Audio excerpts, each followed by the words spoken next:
আজ বুদ্ধ পূর্ণিমা, সেই উপলক্ষে বাড়িতে একটু নারায়ণ পুজো করা হবে। প্রত্যেক বছরই এই বুদ্ধ পূর্ণিমার দিন বাড়িতে নারায়ণ পুজো করা হয়। হিন্দু ধর্মে এই তিথি অত্যন্ত পবিত্র বলে গণ্য করা হয়।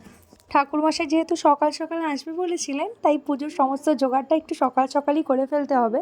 তো পুজোর সমস্ত যা যা বাসনপত্র লাগবে সবটাই বের করে নেওয়া হয়েছে। আর এই যে এদিকে দেখো আমার মেয়ে, আর এইটা হচ্ছে আমার মাসির মেয়ে, তো দুজনে মিলে ফুলগুলো সব তুলে নিচ্ছে।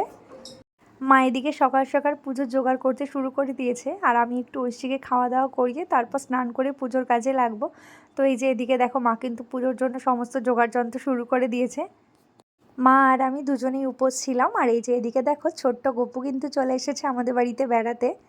আমি এদিকে স্নান টান সেরে চলে এসেছি পুজোর ঘরে, আর ঠাকুরমশাই কিন্তু চলে এসেছেন অনেকক্ষণ আগেই। তো উনি এসে কিন্তু পুজো করতে শুরু করে দিয়েছেন।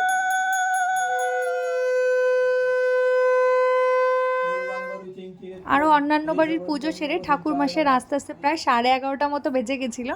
আর এখন ওই 1টা মতো বাজে, আমাদের পুজো কিন্তু প্রায় শেষ হতেই চললো। আর এদিকে ঐশী দেখো সুন্দর করে দিদুনের থেকে পঞ্চপ্রদীপের তাপটা মাথায় নিয়ে নিয়েছে। তো এই বুদ্ধ পূর্ণিমায় অনেকের বাড়িতে কিন্তু নারায়ণ পুজো হয়ে থাকে। তো আজ কার কার বাড়িতে পুজো হচ্ছে সেটা কিন্তু অবশ্যই একটা কমেন্ট করে জানিও।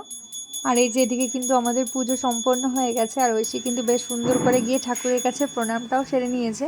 এই নারায়ণ পুজোতে আমার সব থেকে যেটা ভালো লাগে সেটা হলো এই সিন্নি প্রসাদটা। এটা খেতে কিন্তু আমার ভীষণ ভালো লাগে। তোমরা কারা কারা খেতে পছন্দ করো অবশ্যই একটা কমেন্ট করে জানিও। আর তোমরাও কিন্তু সবাই মিলে চলে এসো আমার বাড়ির পুজোর প্রসাদ খেতে। আর আজকের ভিডিওটা কেমন লাগলো সেটা কিন্তু অবশ্যই একটা কমেন্ট করে জানিও।